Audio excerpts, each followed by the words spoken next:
Hi, my name is Chirivashi and I'm sharing a lot of concepts from my book, Beyond Inception.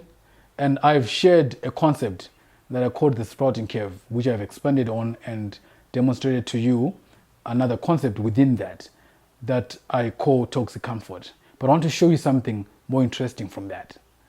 It's called the blank canvas. I have no graph to show you. What happens is, look at a business like Samsung. It's one of the largest tech conglomerate in the world. But Samsung started as a grocery shop. And I also call this concept stop to start. Because what happens is Samsung started their business as a grocery shop, and you would know that they would actually find resources and find product to place in their shop because they're a grocery shop. And the way their business was structured was in a grocery shop kind of structure. But today, Samsung is one of the biggest tech companies. What do they do right? What do they do wrong? Sometimes you can't improve a business over and over again if you're not getting the results that you want. So Samsung at some point pulled over the page to open a blank canvas and start to redefine what they want to do and where they want to go. And hence they ended up in tech.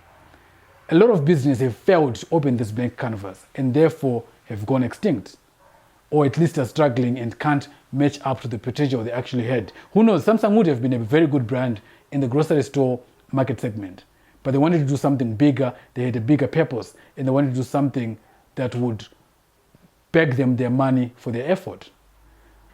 I struggle to think of a company like Research in Motion, which started BlackBerry. At some point, BlackBerry was right at the top of the food chain in terms of smartphones, right?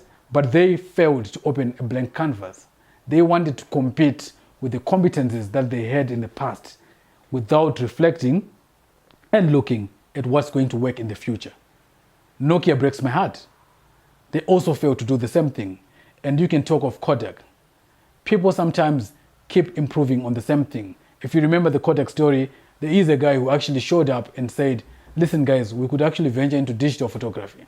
But they were so invested in producing films that they wouldn't listen to him. They wouldn't open a new canvas with new possibilities. So a question to ask yourself today is, am I going the path of my vision? Is my purpose sufficiently demonstrated in my pursuit? If not, what do I need to change to reach the vision or to reach the goal? If you realize that at this present moment, looking at where I'm sitting or where I'm standing and where I want to go, there is no way I can change anything to go there based on what I've done in the past. Maybe it's okay to open a blank canvas and say, okay, let me define this. What do I want to do? I, for once, would go for the blank canvas approach more than I would go for the SWOT analysis. And my reasoning is very simple. The SWOT analysis gives you false comfort because you look at your strengths and your weaknesses and say, okay, so a weak day, we want to do that.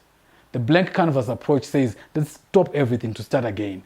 So instead of saying, what strength and weakness do we have, which is more to me like you're driving facing the rearview mirror, you say, where do we want to go?